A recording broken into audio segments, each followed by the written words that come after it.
Good morning, everybody. Welcome to the Progressive American. I'm Connor, back with another morning podcast about the week's news from a progressive perspective. It is Saturday, May 8th, 2021.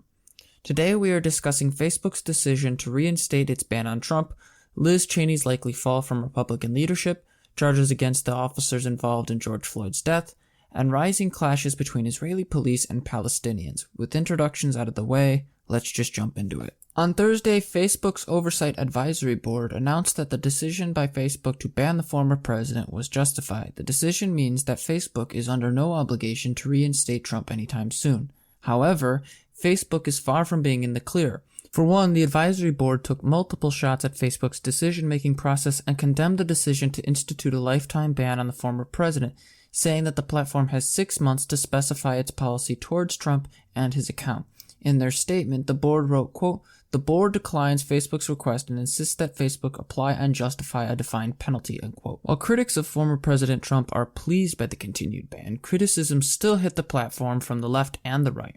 House Minority Leader Kevin McCarthy has warned that the House will seek to push back against Facebook's restrictions on speech if the Republicans take the House in 2022. Senator Elizabeth Warren welcomed the ruling against the former president, but warned that the power big companies have over speech was a threat to the public interest, saying, quote, "I don't think Facebook ought to have this kind of power. We need to break up these giant tech companies, and Facebook is one of them. They are crushing competition, and in cases like Facebook, they're acting like they're bigger than government," unquote. Others, however, see the issue as a distraction. Rashad Robinson, president of the civil rights group Color of Change, argued that the real issue is not in Facebook's policy. Instead of demanding Facebook fix itself, the federal government should enact regulations that hold Facebook accountable, he argues.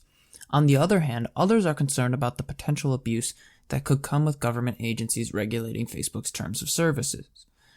One member of the advisory board, Thorning Schmidt, told NPR that she was worried that autocratic governments may abuse the government's influence over these platforms. This issue is incredibly complicated. On the one hand, the far right uses online platforms to spread their hateful and prejudiced commentary to encourage violence. Should a major platform be required to promote their content? I don't think so. Similarly, we should not be so inclined to trust the government to apply a neutral standard for enforcement on social media. If anything, we should try to enact a policy that will hopefully end big tech control over public speech, but at the same time maintains a platform's ability to regulate itself against violent content and fascist propaganda. Thus, I am more partial to Senator Warren's plan.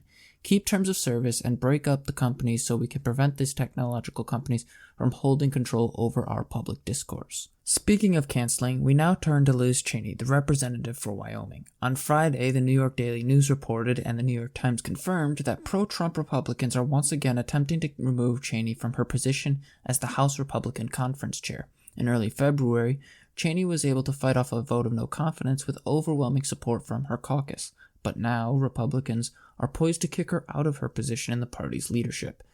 This time, her allies have abandoned her, with their fellow leaders representing Wyoming refusing to come to her defense. Wyoming's own governor, Mark Gordon, who once stood up for her and saw her as the centerpiece of the Republican caucus, has now gone quiet, avoiding questions from reporters on the issue. And now, House Minority Leader Kevin McCarthy is calling for her to be removed from her position, grooming New York Representative Elise Stefanik to be her replacement due to her strong support for Trump and his conspiratorial election claims. The basis for this removal is tied to Cheney's refusal to parrot the false statement that the election was stolen from Donald Trump and that Biden is not the legitimate president. Additionally, she has critiqued the president and those supporting him, including the House Minority Leader Kevin McCarthy himself, noting how he had previously called out the former president for his involvement with the January 6th insurrection. However, McCarthy has seemingly changed his tune, according to Cheney. Because of her unwillingness to peddle this lie, she now faces a backlash from the Republican Party. Whereas Cheney once stood in a position of strength from pro-Trump authorities, that is no longer the case. She faces 4 pro-Trump Republicans planning to primary her, and her position as the conference chair is far from safe. Personally, I don't weep for Cheney. She has promoted the same nonsense that created this radical wing of Republicans who promote conspiracism. This is the same woman who demurred on Larry King about whether or not Obama was born in the United States. This is the same woman who refused to condemn the birtherist conspiracy theory that Trump himself promoted all the way back in 2010.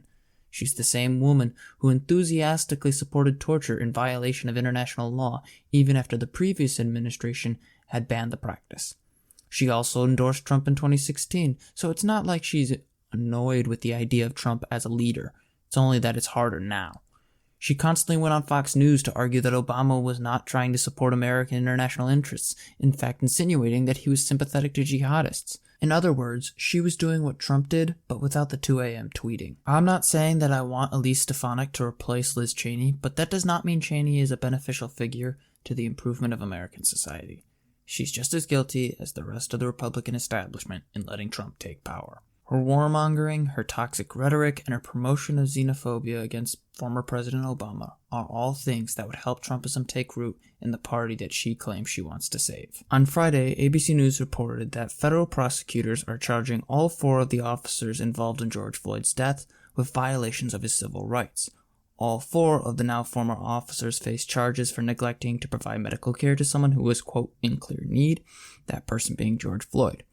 Chauvin himself faces charges for his direct role in the death of Floyd, for which he was previously convicted. Former officers Tao and Kwong are charged with their failure to intervene when Chauvin put his knee on Floyd's neck. All of this is sure to create an intense debate over George Floyd, but insofar as it relates to the use of the Justice Department for the enforcement of civil rights, I am in favor of this decision.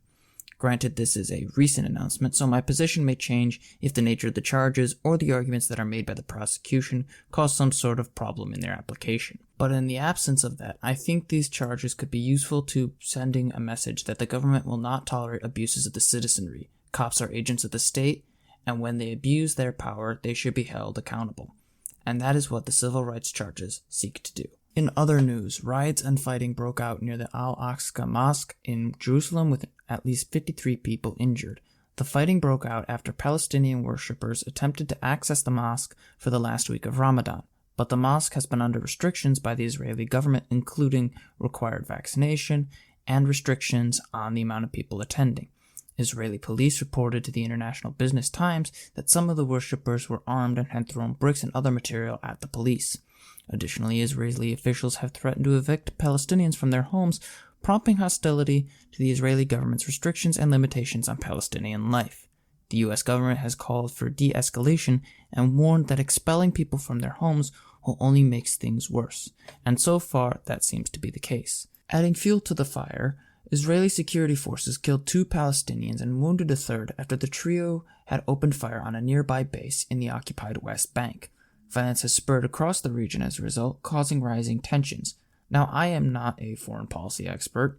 Most of my commentary is domestic in its nature, so take what I say with a grain of salt. But insofar as the United States' involvement, I think Americans have to remember that we have a responsibility to be restrained and poised in this situation. We are responsible for the conduct we carry out when dealing with these foreign nations. As a world power, it's our responsibility to conduct ourselves in the best way humanly possible. In this case, I think America should endeavor to promote a peaceful response to this. President Biden could and probably should emphasize the danger inherent in threatening to evict people from their homes, as that appears to be one of the precipitating incidents. In other words, America must tread carefully so it does not appear to be taking sides. But at the same time, we also have to be careful that we don't inadequately respond to some of the violence that occurred in this area. It's a very intense and sticky situation that can end with a lot of bloodshed if we don't handle this carefully. It's going to be a major test for this administration and for the international community world over. But I think if cooler heads prevail, everyone will benefit. That's all for today's show. Thank you so much for joining me. I really appreciate your support. I will be back next week, and I look forward to providing more information to you in the future. Thank you very much, and have a nice weekend.